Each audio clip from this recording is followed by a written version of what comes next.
segment. Today's heroes and villains profile is gonna be on a man called Babani Sissoko. Have you guys heard of him? No. No, you haven't heard of him. We like get anyone that's heard of him. Yeah, he BBC did a special on him. He's not that known, but I read up on this guy. Yo, Go ahead.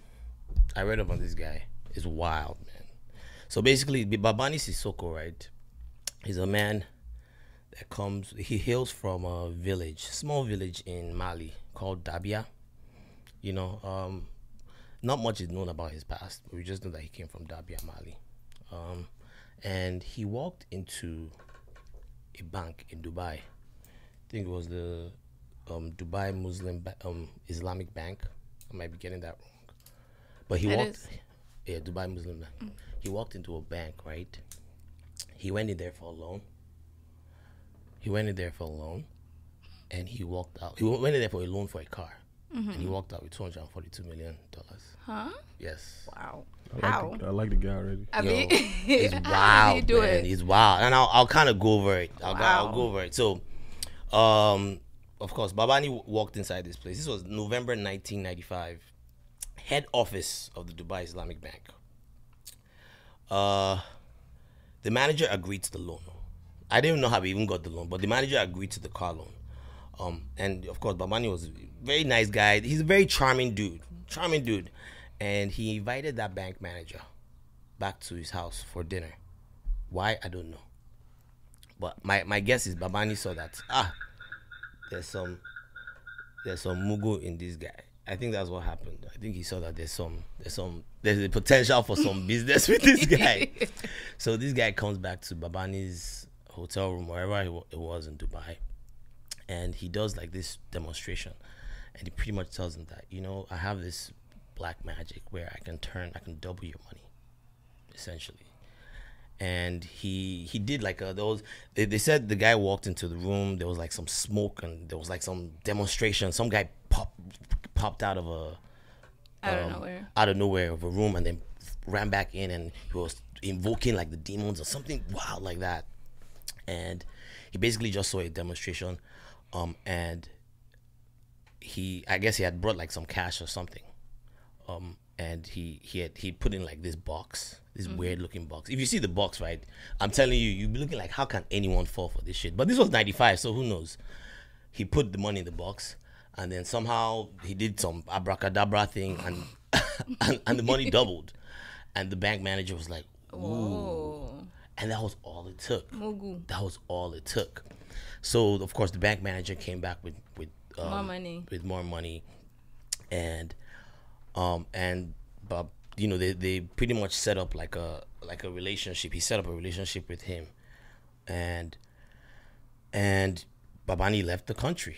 Wow. He left with 242 million. No, he didn't. That's the thing. He didn't leave. So I think he had some money, but he left, and he had this guy transfer money. Oh, to him. damn. Yeah. So Wow.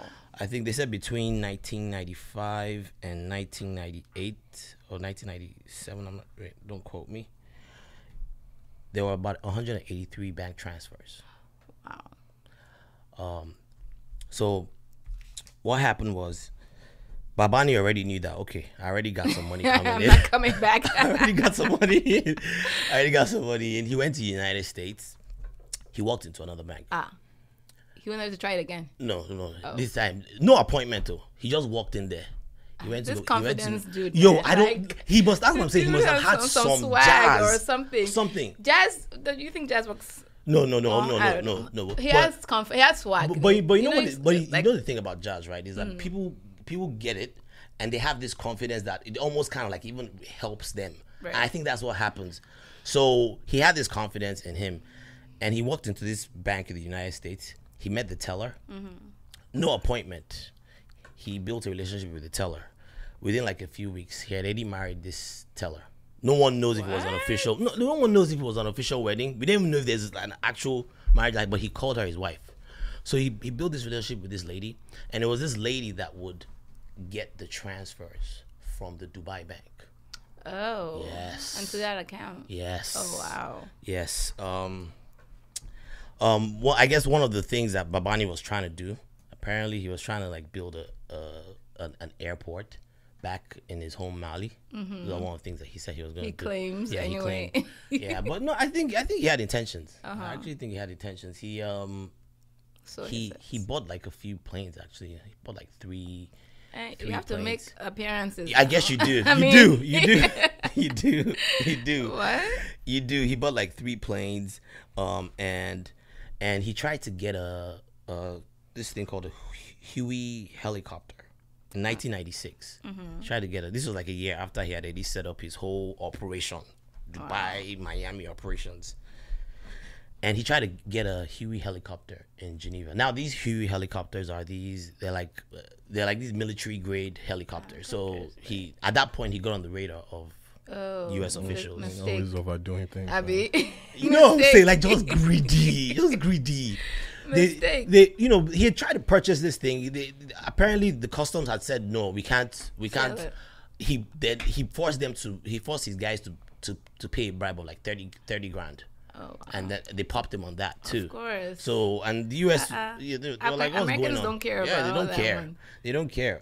He was stuck in Geneva. He was actually jailed in Geneva at 1st. Interesting story. His lawyer, right? When he called his lawyer to come meet him in the jail, he got there and he met with the warden. And you know what the warden said? What? The warden was like, who is this guy? He was like, are you trying to get him out? He was like, yes, no, I'm his lawyer. He was like, can you just try to just leave him here as long as possible? Why? He was like, why? He was like, well, this guy, he's been flying in meals every night from Paris. Flying in meals? You can do that in prison? Yo, we have the money. Yo, he was flying in meals. Like, this guy had millions in his account. Yeah, but when you're in prison, all your access to your money is cut off now. Yeah, but I guess it wasn't cut off. I guess he had like some kind of He talked his way into that one as well. He probably talked his way into that one. Wow. He was flying in meals into prison from France every night. Like that's how much they love this guy. Wow. You know who he reminds me of? Who? Remember, have you seen that movie, Catch Me If You Can? Yes. Frank Abagnale, whatever. Yes. Yep. Frank That's what it Abagnale. reminds me of. If only, I'm sure the Americans know about him. Like the story is well known and everything. Where is his own movie? Oh, you mean Babani? Yeah. I know. But you know what's even annoying? I looked up the list of like the biggest con artists. He's not on there? His name wasn't on the list. Are you serious? I saw the biggest name. I think the biggest name is Bernie Madoff. Oh, one million. He made off with like billions, obviously. Right. That's like at the very top of the list. Yeah. You have the guy. I forgot his full name. I think it was he's the guy that the Ponzi scheme was named after. From back in the days. He's also up there.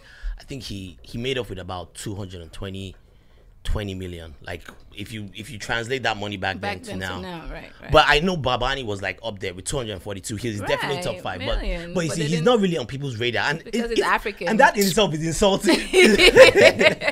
That in itself is insulting. Yeah, but I mean, also it might have to do with like where he did his. I guess maybe his thing. maybe. But maybe it's supposed to be top in the world, right? Yeah. So yeah. I mean, who made the list though? Well, true. Yeah, I was just looking up different lists online. Yeah. So moving on though. So eventually, like I said, he got arrested. He got extradited back to the U.S. He was in Miami at the time. He got out on bail. He had money. He had connections. He had politicians, former U.S. senators coming into his defense. Wow. Like he was wielding. That's how much money he had. this guy was wielding. But you know the funny thing about this whole thing, none of them knew about his scam at this point. They just thought it was just some rich millionaire that was just playing around or whatever. He eventually got out of prison. Of course, on bail. I think he ended up paying. He got out on a record bail of about, I think it was 20 M or so. Wow. He was in Miami at the time. He at that time he was like a Miami celebrity. Wow. When he came out, he was only in Miami for 10 months because he can't leave the country. He was out on bail. And he was like a mini celebrity where he would do all these charitable things. He would like donate to charities. He was really trying to play up this image. And of course he was a playboy too. He had, I said, he had a wife.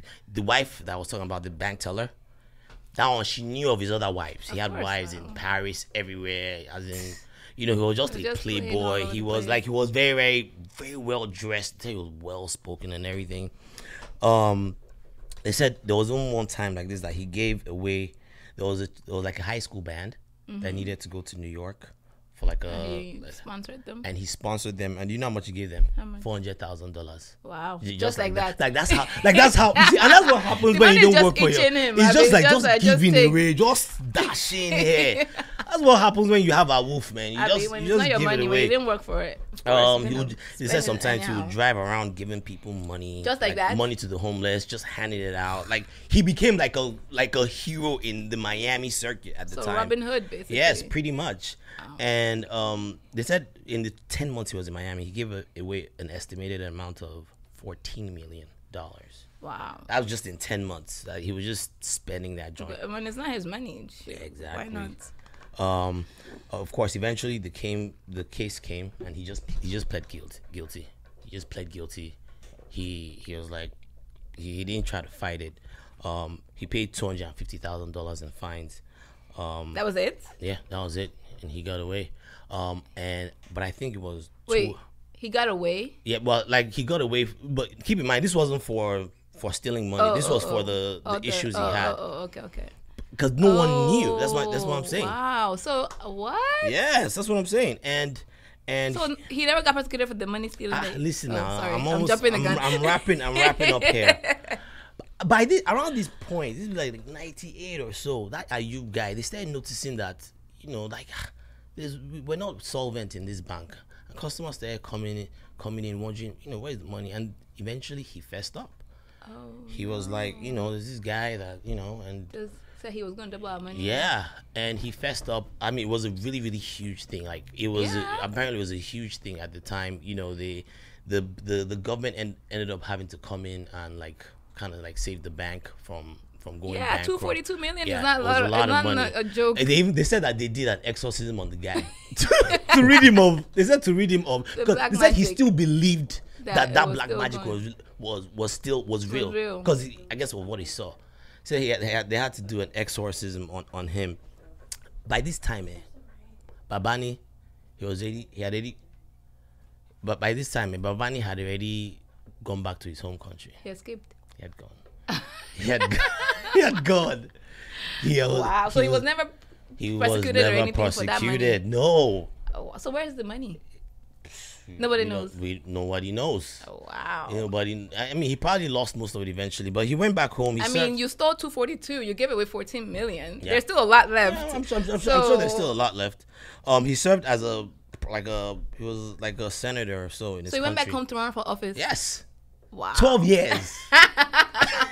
Of course. So Mali didn't have any kind of peace treaty, any kind of extradition Right. Oh, treaty so with he's anybody. safe. So of course he was safe. He went back home. Yeah, he went back Just there home. enjoying He went his back. money. He even went back. I mean, after he retired from politics. He went back to his village. No one really heard from him for a while. Wow. Back home, he's considered like a hero. Yes, like they now. love him. What's money? $242 million. They love him. To Mali. Shit. They love him. So I think there was this BBC reporter that actually tracked him down, Oh, wow. found him. They asked him about. What happened? And initially, they didn't ask him about everything. The guy, they just went to interview him about, the guy. The guy was still bragging, man. He was like, at one point, I was worth $400 million. At one point, man, $400 million. It was like they now asked him about Ayub. He was like, Ayub? Who's that? I've met him before, but I don't know what he's talking about. He denied that shit. He's like, look, now he's even poor.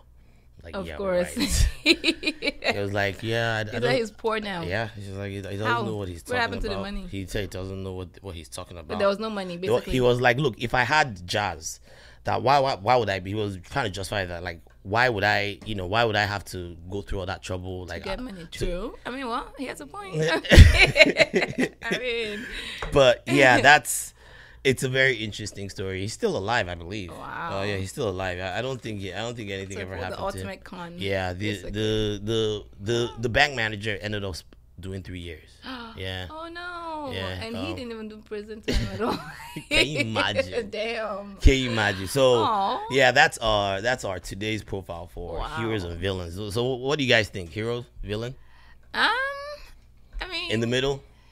Finesse king. I mean, seriously, I can't even be mad at him. Like, Wow. you fell for it, so not my Wow. fault you fell for it. I think part of it too is also greed too. I mean, of course, You know, course, the right. and the bank manager, right. Yeah. Right. So yeah, Well, it's I funny just, how we're blaming the bank manager more than we're blaming the dude that did the con. and that's what I'm saying. It's like it's very tricky. It's because I I mean- feel like people that fall for cons usually are Well, it's right. because they're greedy. Greedy, true. But it doesn't justify it. It doesn't though. justify It it, doesn't right, justify right, it. right. It really doesn't. But okay, the bank manager though, if someone's telling you they're gonna double your, but why didn't you call your other people and say, oh, there's this guy coming in? You know what I mean? If I was a bank manager, someone came to me, I would call people and be like, oh, he said he can do this for us. And Yeah. what do y'all think? I wouldn't know. just take it up on myself and just and then do maybe it. those ones will be like, no, Don't no, do it it. sounds Exactly. like I think he wanted it for himself. Maybe he was trying to like be Take powerful. some out of it too. He was right, trying to just right. See what do happens his when own you're trying to be thing. greedy.